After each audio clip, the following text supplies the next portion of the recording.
तो my beautiful family, कैसे हो आप सब लोग। आई होप आप ठीक होंगे सब। और अगर आप पहली बार मेरे चैनल पर आए हो तो मैं बताती हूँ law of attraction, manifestation and spirituality के बारे में। अगर आप लोग इन टॉपिक में इंटरेस्टेड हो तो आप मुझे फॉलो या सब्सक्राइब कर सकते हो। आज का टॉपिक बहुत ही ज़्यादा ज़बरदस्त होने वाला है, क्योंकि ये जो टॉपिक मैं लेके आई हूँ ये खुद कहीं ना कहीं मैंने एक्सपीरियंस किया हुआ है। तो होता क्या है ना कि जब हम भगवान के मंदिर जाते हैं तो, या फिर ऐसे रोज़मर्रा की ज़िंदगी में बहुत ज़्यादा शिकायत करते हैं कि मेरे पास ये नहीं है, मेरे पास वो नहीं है। सबसे पहले हम भगवान जी की बात करते हैं। जब हम भगवान के पास जाते हैं तो हम उनको, हम पहले जब मैं अपना बताती हूँ, जब मैं पहले पूजा करती थी तो हमेशा उनसे कुछ ना कुछ मांगने जाती थी। भगवान जी प्लीज़ ये दे दो ना, भगवान जी प्लीज़ वो दे दो ना, भगवान जी मेरे पास अच्छी ड्रेस नहीं है, भगवान जी मैं बीमार हो रही ठीक कर दो ना, भगवान जी हमारे अच्छा घर बना दो ना, भगवान जी मेरे पापा के पास ये नहीं है तो ये ला दो ना। फिर जब भगवान मेरी विश पूरी नहीं कर देते तो मैं सोचती थी कुछ नहीं होता है, भगवान भगवान सब झूठ है बस। अगर भगवान सच में होते तो हम इतनी पूजा पाठ करते तो भगवान हमें देख क्यों नहीं देते।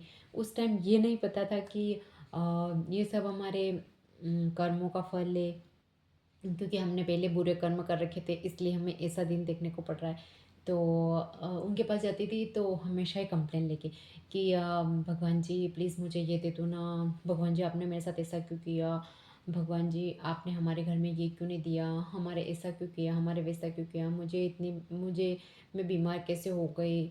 और इवन घर में कोई बीमार हो जाता था, जैसे मेरे दादाजी दादी, तो वो ठीक क्यों नहीं हो रहे और इतने बीमार क्यों हो गए। और भले वो बीमार हो गई तो कुछ नहीं, लेकिन उनको अपने पास मत बुलाना, ऐसे ऐसे करके मैं उनसे बोलती थी। और हमेशा कंप्लेन मोड में रहती थी।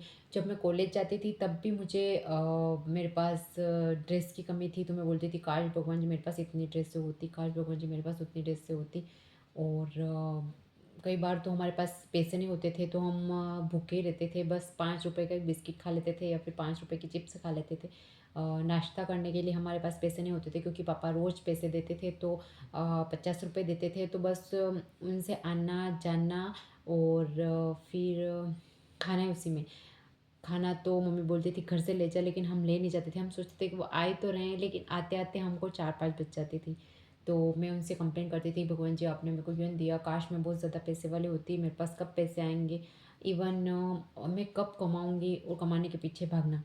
लेकिन वो होता है ना, जब योग आता है, जब समय आता है तभी सब कुछ चीज़ें होती है। और मैं भगवान का इतना थैंक यू करती हूँ, इतना थैंक यू करती हूँ कि थैंक यू भगवान जी, मुझे आपने लॉ ऑफ अट्रैक्शन मेरी लाइफ में आया और आपने मुझे लॉ ऑफ अट्रैक्शन बताया। और इसके थ्रू अब मैं खुश रहने लगी, वरना मैं भगवान से अभी तक कंप्लेन ही करती रहती।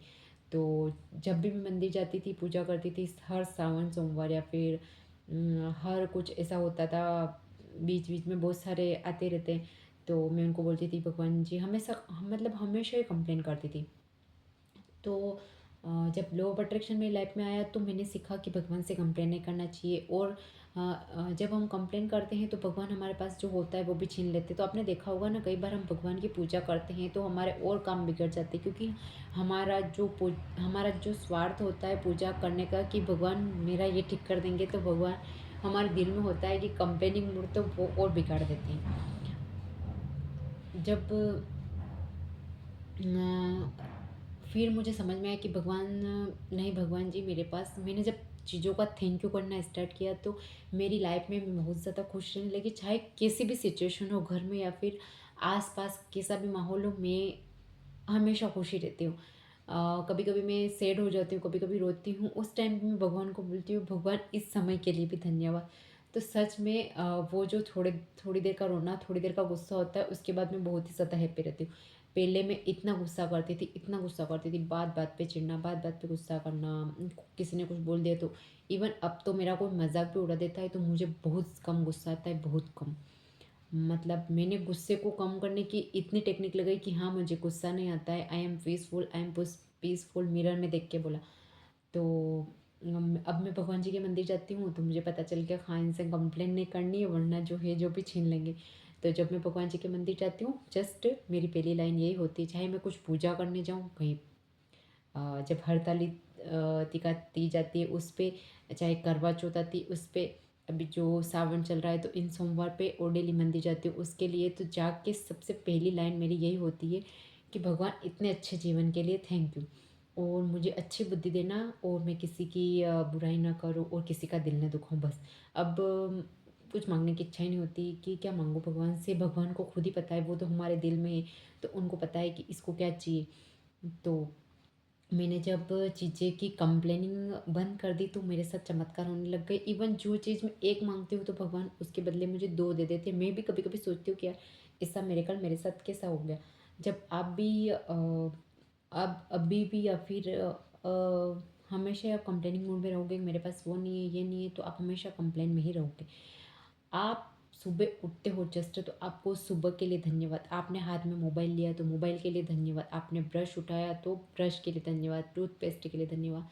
आप जिस बिस्तर पे सोए बिस्तर के लिए धन्यवाद। आपने मुँह धोया उस पानी के लिए धन्यवाद, उस नल के लिए धन्यवाद।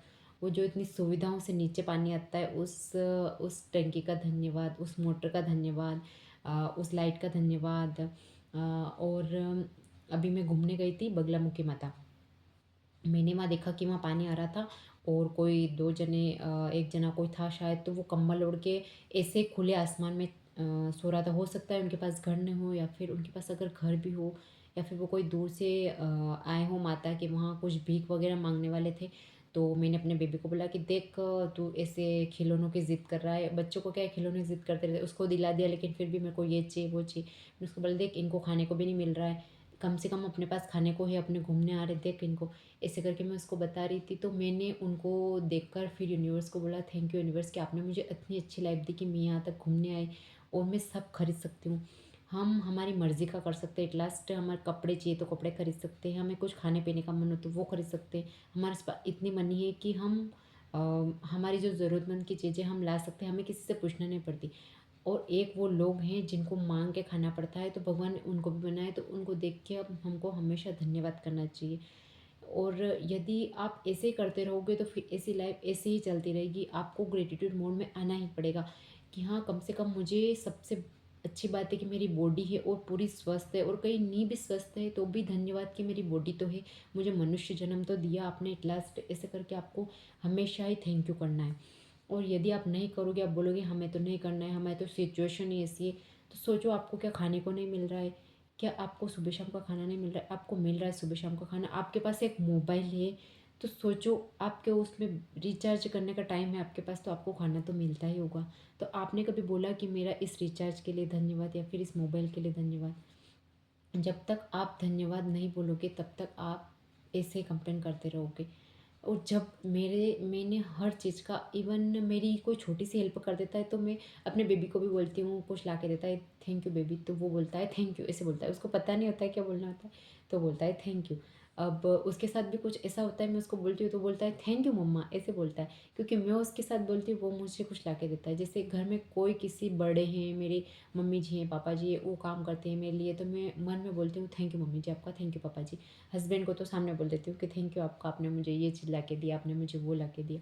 इससे करके मैं हर चीज़ का थैंक यू करती हूँ, और सच में मुझे इतनी अच्छी फीलिंग आती है, क्योंकि जब हम कंप्लेनिंग मूड में रहते हैं तब हम अंदर से सैड हो जाते हैं और अच्छी फीलिंग नहीं आएगी, तो आपका फेस वैसे डल हो जाएगा और वैसे ग्लो नहीं करेगा। तो मज़ाक कर रही थी, और ऐसा होता भी है, जब हम टेंशन में रहते हैं तो फेस काला पड़ जाता है। बोलते हैं ना यार तू ऐसे सूख कैसे गई, तेरा फेस ऐसा कैसे हो गया? तो आप थैंक यू वाले मूड में रहोगे तो आपका फेस भी ग्लो करेगा और आपको फीलिंग भी अच्छी आएगी। कभी सब्जी वाले से सब्जी ले ली, उसका धन्यवाद। कभी कोई दूध लेके आ गया, उसका धन्यवाद। किसी ने 1 कप चाय का दे दिया, उसका धन्यवाद। धन्यवाद करने के लिए इतनी सारी चीज़ें हैं, लेकिन हम हमेशा ही, यदि हम कंप्लेनिंग मोड से देखें तो कंप्लेन के लिए बहुत सारी चीज़ें, भगवान मेरे पास तो लग्जरी लाइफ नहीं है, मैं तो घूमने नहीं जाती हूँ, मेरे पास तो कार नहीं है। और ग्रेटिट्यूड करें तो कितनी सारी चीज़ें हैं। मेरे इस इन क्लोथ्स के लिए धन्यवाद, मेरे हेयर्स के लिए धन्यवाद, कितने अच्छे हेयर है, कितने लॉन्ग भी है, और कितना अच्छी बॉडी दी है भगवान ने, कितनी खूबसूरत फेस दिया है। लोगों के पास ये नहीं है, लोगों के क्या क्या हो रहा है, उनके कुछ स्किन इशू है, उनको कभी कपड़े नहीं मिलते टाइम पे। जो मैंने चूड़ी पहनने के लिए, चूड़ी के लिए धन्यवाद। धन्यवाद करने के लिए बहुत सारी चीज़ें हैं। सो प्लीज़ एवरीवन, आप धन्यवाद कीजिए, और अगर आपको मेरा वीडियो पसंद आता है तो मुझे आप लाइक कमेंट शेयर करना बिल्कुल मत भूलिए। Okay everyone, thank you and Radhe Radhe.